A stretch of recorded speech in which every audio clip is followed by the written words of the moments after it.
go!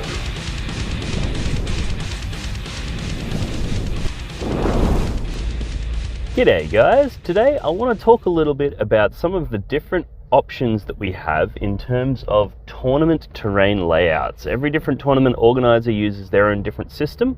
I want to talk about some of the popular systems out there, some of the pros and cons for each of these systems, some of the best things that you can do when approaching a tournament and these systems are in play, and just some of my general thoughts on the way that TOs and players can get the most out of terrain in games of Warhammer 40k. Now, I do want to make a disclaimer here that obviously 10th edition is right around the corner, so this video could become pretty invalid pretty fast, but we've probably still got a good 3 to 4 months worth of 9th edition, and we don't know for sure that the terrain rules are going to change too dramatically in 10th edition. And even if they do, it's probably going to be a good 6 months before TOs are able to put together new terrain for the new edition. So, you know, if the terrain rules change dramatically and the TOs need to go out and get entirely new sets worth of terrain and get them assembled and get them painted, that's going to be, you know, a bit of a long process, you know. So I basically wanted to talk about these different terrain sets that we have available now, as I think they're going to be available for some time to come. So the first thing that I want to mention is that, like, every different tournament is going to use a different terrain set, and this is largely dictated by the terrain that's available in that local area. Some will have access to the WTC style terrain, some will have access to Games Workshop style terrain, others will have access to sort of random scattered bits and pieces of terrain, some will have clubs that will donate terrain. So with that in mind, make sure that you're very respectful of TOs and their terrain choice. There's nothing worse than when you're a TO and you have players, you know, have a go at you for the terrain at your event, and you're like, well, I don't have access to other terrain, so what do you want me to fucking do? Like, I can only do what I can do. So make sure you're always super respectful of TOs and the terrain choices that they make. Now, with that being said, let's talk about some of the different options, and we'll talk about which ones are the best and which ones are the worst, and why.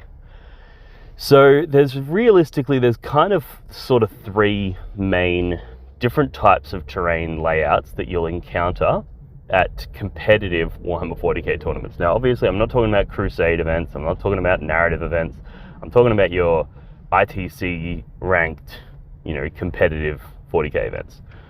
So the first one is the Games Workshop terrain layout. Now, this is one that Games Workshop themselves have obviously endorsed, so it's one that you would think would become pretty standardly adopted and accepted across the board, in the same way that the Grand Tournament rules set has been and the missions have been and all that. However, it hasn't been very widely accepted because it's got a few critical challenges with it, so we'll talk about those in a moment.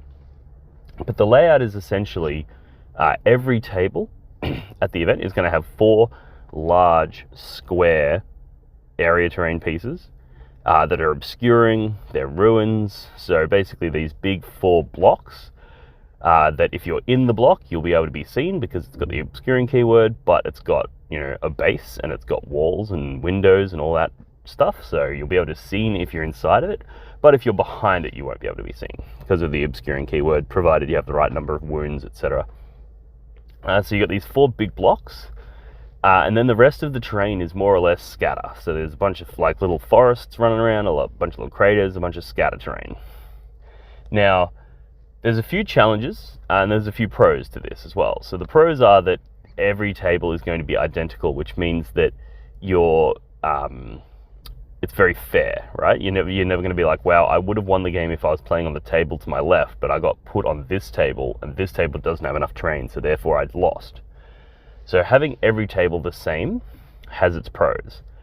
However, it has its weaknesses as well, in that if you look at that terrain map and you go, cool, that's the map I'm going to play every mission on, regardless of what table I get put on, I'm going to be playing that map every time.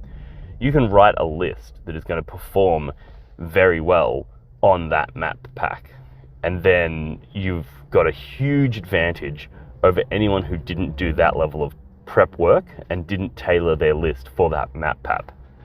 Now, the types of lists that dominate on that map is DACA lists, shooting lists, because It's very hard on that map to position yourself on objective markers whilst being out of line of sight of your opponent's army. Because those big ruins, if you're inside them or touching them, they do not provide line of sight protection for you. So people can just blast you off the table. And further to that, since there's only the 4 big bricks, it's very easy for your opponent to get angles on you. And it's also very hard for you to hide things that are not, in those big bricks or near those big bricks. So because, for example, if you look at the map, there's nothing in the back corners. So you can't just leave a unit of cultists holding your back home field objective and have them safe. They will just get blasted off the table straight away, which means you need to put sturdy, durable units holding your backfield objective, and they're generally the units that you want pushing up, contesting the midfield objectives. So it makes it very, very hard for combat armies, and it makes it very, very easy for really heavily focused shooting armies like Guard, Votann, Dark Angels. They absolutely love this map pack because they just absolutely blast their opponent off the table, and there's no real way for their opponent to secure any objectives, because the second they walk out onto an objective, they're out in the open and they just get blasted off. Now obviously there's a trade-off here. You don't want every objective hidden by by line of sight blocking terrain, because then you end up with a situation where shooting armies are at a significant disadvantage. So you need a balance, and I don't think Games Workshop have struck a very good balance on this one. So as far as I'm concerned, this GW map pack falls short of what we require for competitive tournament games. The next one that you'll find is the World Team Championships map pack. Now it's worth noting with this one that it's designed for team events where you have 8 players versing 8 other players on 8 different tables, and then the results of those 8 games get put together to determine which team wins. So what they've done is they've essentially created for each mission 8 different layouts of terrain. 2 of them are heavy tables with lots of terrain, 2 of them are light tables with very little terrain, and then the other 4 are sort of medium mixed kind of tables. And the idea here is that part of the team selection process, or the pairings process, is that you will select a player who gets to go and choose their table. So you're going to pick somebody who wants to pick a heavy table, and they're going to play on a heavy table. You're going to be able to have people that want to play on a light table are going to be able to play on a light table. So you get a bit of diversity with your tables, and you get a bit of agency over what table you're going to play on, which is an absolutely fantastic thing. However, obviously that doesn't translate well into singles events, because in a singles event you don't get to pick your table. So generally speaking, the singles events that use the WTC map pack will use a medium table for all of their rounds, and they'll set the medium tables up everywhere. And this is really good. Now the WTC, compared to the Games Workshop map pack, has a lot of different pieces. So instead of having 4 big ruins that are big squares, they have a whole bunch of L-shaped ruins all over the place. Now L-shaped ruins have been around for a very long time, and the reason that an L-shaped ruin is really, really interesting is because it provides protection from one very specific angle. It's not like, you can be there and you're protected from all angles. There'll be vectors of attack, but it provides very strong protection from one angle.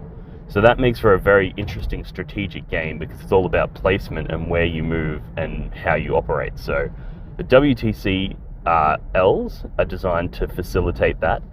And one of the things that the WTC do really well is, because they're Ls instead of big squares, they can break up those Ls and put them all over the place.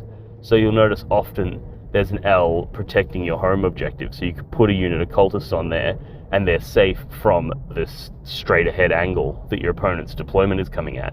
But they're not particularly safe from, the flanks. If somebody can get around to your side, they can shoot you. So you're not fully protected, but you have some protection.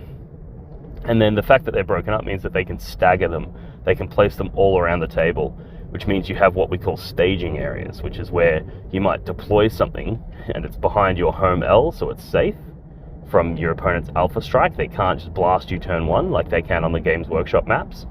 However, in your first turn, you'll have the ability to move it to either one of the flanks, the left or the right, or you can move it up the guts straight into the center of the table, and generally you can remain relatively safe. You can generally position at least one unit, maybe two, somewhere where your opponent still can't draw a line on you.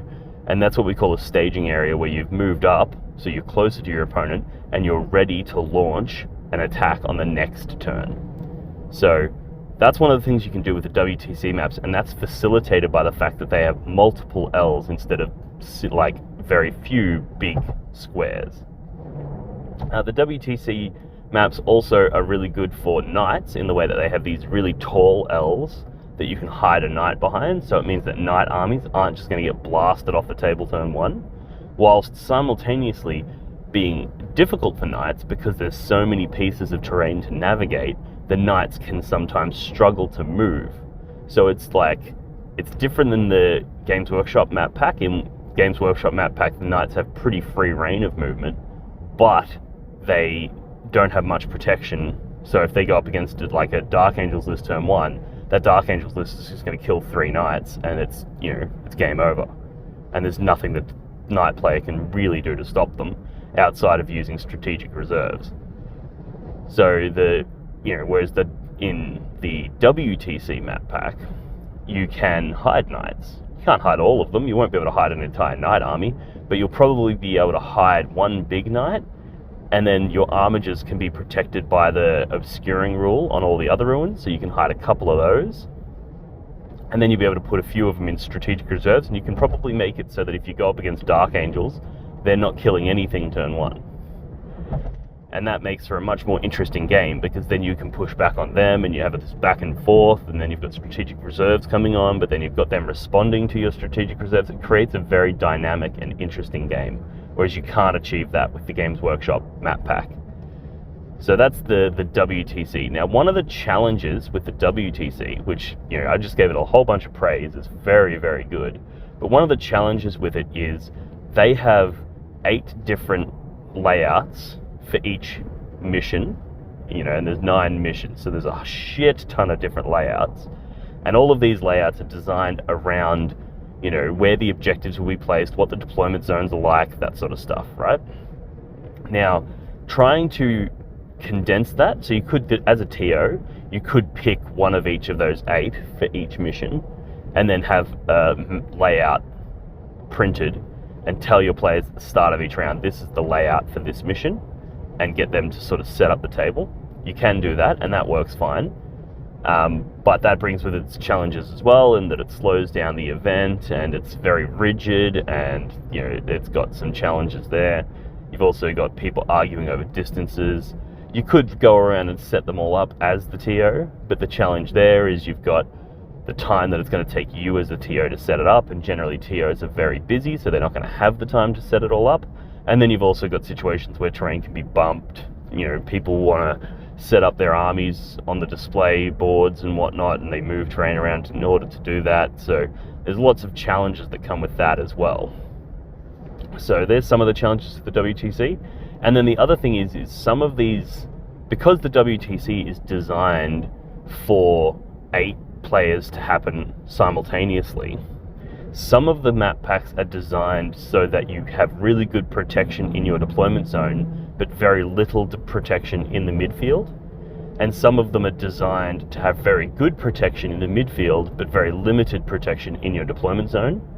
And then there's a few that are designed, to have really good protection on the flanks, but not much in your deployment zone and not much in the center of the table. So there's all these different sort of design philosophies in play. So the question then becomes, if you are as a TO, you're going to select one of those 8, which one do you select, and how do you make that selection in a way that's fair? WTC is fair because it has all of them happening simultaneously, and players have some agency in which terrain map they're going to play on. Whereas if you're as a TO selecting one of those terrain maps and then getting everybody to play on it, it's a very tricky thing. Do you pick the one where everyone's got deployment zone protection, because then everyone can't be alpha striked, but that means that there's generally nothing in the midfield, which means that people are going to struggle to hold the midfield, and there's all these considerations to take on board, and that in itself is just a monumental task for a TO to resolve. And I honestly don't think it's possible, because I think that those terrain maps are designed to be distinct and have pros and cons. And ultimately, when you're choosing what terrain layout you want, the goal has to be that you want no player to walk away feeling like they lost the game because of the terrain. You don't ever want somebody to be like, I lost because there was nowhere that I could hide in my deployment zone, and therefore he just went first and blew me off the table and it was game over. That's a really bad feeling. But you also don't want anybody to be like, I lost the game because none of the objectives were obscured, which meant every time I walked out onto an objective, I just got blasted off of it and I lost the game. That feels bad. But you also don't want somebody to be like, I lost the game because everything was obscured and I couldn't shoot him no matter what I did. He was just, every turn he was hidden behind the line of sight blocking ruins on objectives, and I just never got to shoot at him. You don't want people thinking that either. So how do you come up with a system that prevents people from getting that feeling? It's okay for a player to feel like they won because of the terrain, because that's a positive feeling. As long as their opponent doesn't feel the same. Like if their opponent feels that they lost because of the terrain, that's bad. But if their opponent thinks they lost because they got diced or they, whatever, that's fine in terms of terrain, choices, like the terrain you choose for your tournament. But if your opponent, if a player feels that they lost because of the terrain, well then the terrain is insufficient. And obviously not every time the opponent is correct. Sometimes they just misused the terrain that was available and therefore they lost. And that's not the terrain's fault, that's their fault. But generally speaking, you want a terrain layout and a terrain setup that your opponent is going to, every player is going to at least not hate. They don't need to love it, they just need to not hate it. That's all you should be aiming for as a TO. And that brings us to the third and final option available to TOs, and this one in my opinion is far superior to the previous two. Even though the WTC map pack is fantastic, this one is far superior, and that is player placed terrain. And basically the way this works is every table will be given the same number of pieces of terrain, and then you as the players get half each, and then you get to choose where that terrain goes, following some very basic, limitations. Generally speaking, things with the obscuring keyword can't be placed within 6 inches of other things that have the obscuring keyword, and all other terrain can't be placed within 4 inches of any other piece of terrain. So you essentially get this system where you've got a couple of big line of sight blockers each, and then a bunch of small stuff each, and then you get to choose where those pieces go. And this is by far the superior method, and it's superior for a number of reasons. The first is that it doesn't matter what terrain is available to the TO, they can adopt this system. So if you have access to WTC style Ls, you can use this system. If you have access to big Games Workshop style, big squares, you can use this system. It doesn't matter, even if you've got a random smattering of bits and pieces from previous editions, and you're an upstarting tournament, you haven't had a chance to sort of fully develop, you can still use this system, right? You just go to the table at the start, you split the terrain in half, and each player plays half of it. And if you have an odd number of pieces, you can either say that one piece goes in the center, or you can do a roll off, and whoever wins the roll off gets to place an additional piece. If you have odd types, like if you've got, so you might have 3 forests, 1 crater, 3 big ruins, and 1 set of crates or something like that. So it's all this random stuff. You could put all of the terrain off to the side, and then players could roll off, and then they just take turns picking a piece and then placing it. So that way, if the player really wants to place their ruin, they can pick the ruin first, and if the other person's like, no, I actually really want to place a forest, they can place the forest next, and then just go back and forth like that. So it really does not matter at all what terrain you have available. You can use the player-placed terrain system. And then the beautiful thing about the player-placed terrain system is every player is now responsible for the terrain layout. So players almost can't blame the terrain because they placed it. They placed the terrain wherever they wanted to. So if they lose, they can't then blame the terrain placement unless they want to accept that, yes, the terrain was bad, but I placed it bad. So this is so powerful because it gives agencies to the players. And ultimately, anytime a TO can give agency to a player, they're doing a good job. TOs should be making as few decisions as possible, especially decisions that are going to impact the game. They should be trying as hard as possible to put as much of the control in the players' hands as they possibly can. Because then players that are strategically minded can use that power that they've been granted to play a strategic game. So you might go, cool, I have been, instead of having a terrain layout, prescribed to me, I have the ability to choose where the terrain goes. Well, now you can make strategic decisions in your terrain placement, which is part of the game. The game actually begins at terrain placement step. So this is really, really good. I personally think that this pairs really, really well with the WTC style terrain pieces, because you have more pieces available to you, which means that you, generally speaking, instead of having if you use this on the Games Workshop layout, you've got those 4 big pieces and then a bunch of scatter stuff. Your ability to place those 4 big pieces in strategic ways is limited.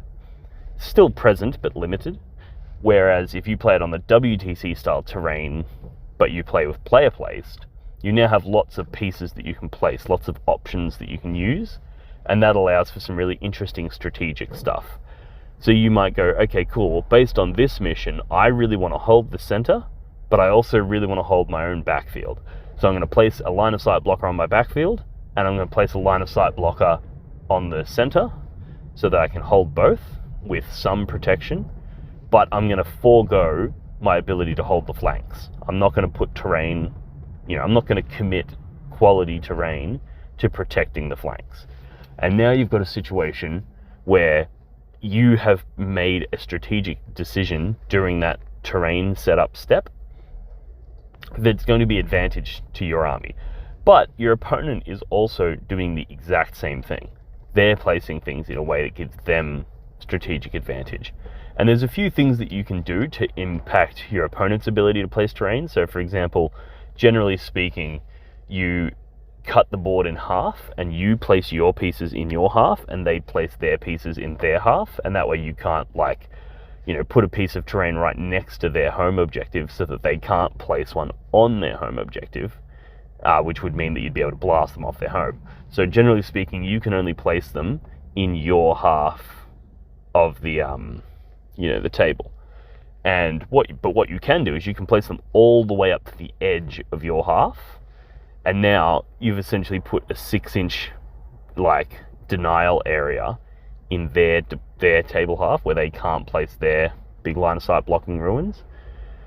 So for example, if you want the central objective to be obscured, you put one on the center, and now their one, they have to place it 6 inches deep into their own deployment zone, which means that the majority of the terrain placement is going to be in their deployment zone.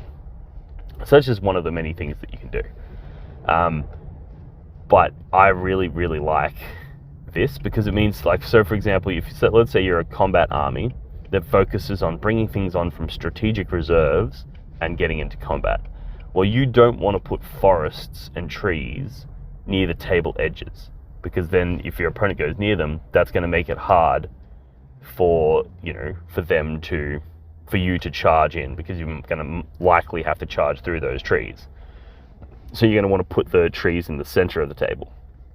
But if you're a Dakar army, if you're a shooting based army, you're absolutely going to want to put those trees and forests around the table edges so that you don't have to cop the -1 for shooting through them.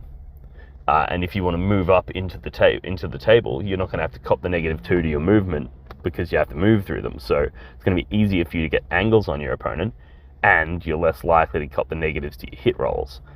So there's so much flexibility and power in player-placed terrain that allows players to make these sorts of strategic decisions, during the setup of the table. So yeah, that's the 3 different systems and why I'm a huge advocate for player-placed terrain. I've actually just partnered up with a company, Miniature Scenery. I'll put links in the description below, and we've basically developed the perfect terrain set, or at least as close to perfect as we can get it. And basically what it is it's a big WTC inspired terrain set. So it's got very similar proportions and measurements and types of terrain as the WTC. You've got little forests, you've got these vents which give you the dense and light cover keywords, but not difficult ground. So you've got a bit of variety in your area pieces there. And then you've got a variety of big L's with no windows, big L's with windows, small L's with windows, and all of it snaps together into a tiny little box. Basically it all fits in, I think it's an 11-inch by 9-inch cube by a 5-inch cube. 11 by 9 by 5, I think is the dimensions. But basically it all nests within itself to create a really tight little box. So this is really good for tournament organizers who want to have a fuck ton of terrain, but they don't want a fuck ton of storage space. This terrain will fit in a really small package. And it's also good for you casual gamers and your home-based players who want, they don't want to have an entire cupboard full of terrain. They want to be able to fit their army and their terrain all in one cupboard. Well, this ticks that box, and it means that you can have a tournament-ready terrain set that you can use at home. And then this terrain set is designed so that it's compatible, at least partially compatible with the WTC map pack, where you have the light, the heavy, and the dense. But it's also designed primarily, and because I did the design work, it's designed primarily for player-placed terrain, so that you can go, cool, here are your pieces, and you cut it in half, and each player gets to place their pieces, and you have a system where you've got good little L's. And the good thing about the L's, like I said earlier, is they don't provide full protection. So if you put one of those L's on an objective, they only provide protection from one direction. So you need to be really strategic with where you place them and what angle you put your L on, because if you place it in one way, it's going to provide you protection from one direction but not others. So the specifics on the angle placement of your L's is very interesting and important as well. And then you've got your vents. So if you want somewhere that's going to give you protection from shooting, in that it gives you light and dense cover, so -1 to hit, +1 to your saves, but it doesn't impact your movement or your charges, that's the area where you put your vents. Where is it that you want protection from shooting, but not necessarily, like, you're not obscured, you can still be shot, you're just going to get slightly weaker shooting coming through that. And then your forests are, where do you want to limit your opponent's movement? Where do you want to fuck with their ability to move their models, whilst still providing yourself some protection from shooting? And then you've got your little crates as well. These crates are all nestable, so as you can see, it all fits in the tiniest little pack. It's really, really nifty. But you got your little crates, and those crates, basically, they'll stack up, and they'll be high enough that they'll obscure certain models, but they won't have the obscuring keywords, so they just block true line of sight. So if your opponent's got like a tank or something behind it and you can see it, well, you can see it and you can shoot it, but infantry and things like that will be pretty well protected behind those. And they're also scalable but not breachable. So they're a really good way to move block things, because if you place them, that's going to limit your opponent's movement even more than the forests will. So you've got a diverse range of options of terrain here, and that allows for some really interesting player-placed terrain, games. So if you want to check that out, it's 119, I think it was, or it might have been 190. I think it was 190 Australian dollars. Sorry, I'm recording this on the drive to work, so I can't pull up the info. But yeah, it was 190 Australian dollars, so Monopoly money, nice and cheap for you people, international customers. But yeah, so it's really cheap, really good quality stuff. It's all made out of MDF. Comes flat packed, so you can assemble it and paint it however you want. It's really fucking easy to assemble as well. And that 190 includes free postage anywhere in Australia. So You could get an entire tournament's worth of terrain for relatively cheap if you're a tournament organizer, and I'm sure if you reach out to them and say you wanted to order, 50 tables worth, they would almost certainly do you a very heavy discount. But yeah, so this beautiful terrain, really strategically designed for the most high level of competitive 40k singles. It's going to be very interesting to see how it goes, and I'm really excited to start using it, and hopefully 10th edition doesn't fuck us too hard. I don't think it will. I think it's probably going to change up the way keywords and things work, but I imagine that the density and availability of terrain is still going to be as relevant and as important as it is now, so I think we're fine. But we'll see what happens in that space. But yeah, if you want to pick up one of these sets, it's miniaturescenery.com, and it's called the Den City because it's dense terrain and it's a city terrain, and I'm pretty proud of that name. I came up with that name. So if you want to check that out, please do. Tell them Dean sent you, and they might even throw in a little discount for you, who knows. And yeah, thanks for tuning in, guys. I hope you enjoyed this video. I'd like to hear what you guys think about terrain. What's the sort of terrain that you use in your local area? Is it sufficient? Do you like it? What sort of terrain do you wish they used in your local area? Do they use, do you have access to the GW stuff? Are you a WTC kind of guy? Are you somewhere in between?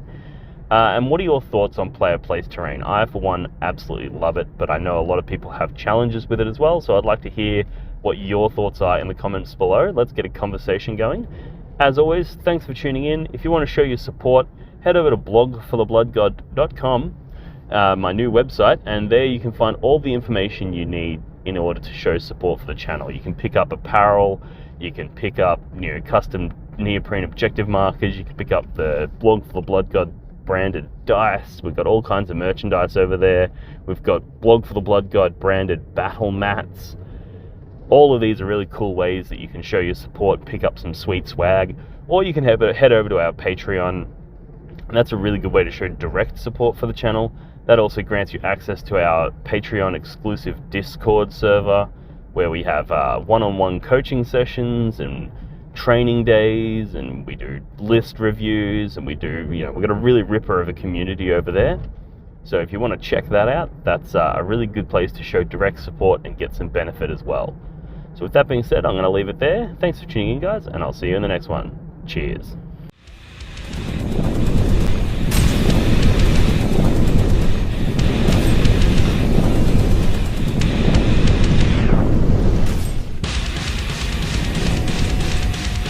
Blog for the Blood God.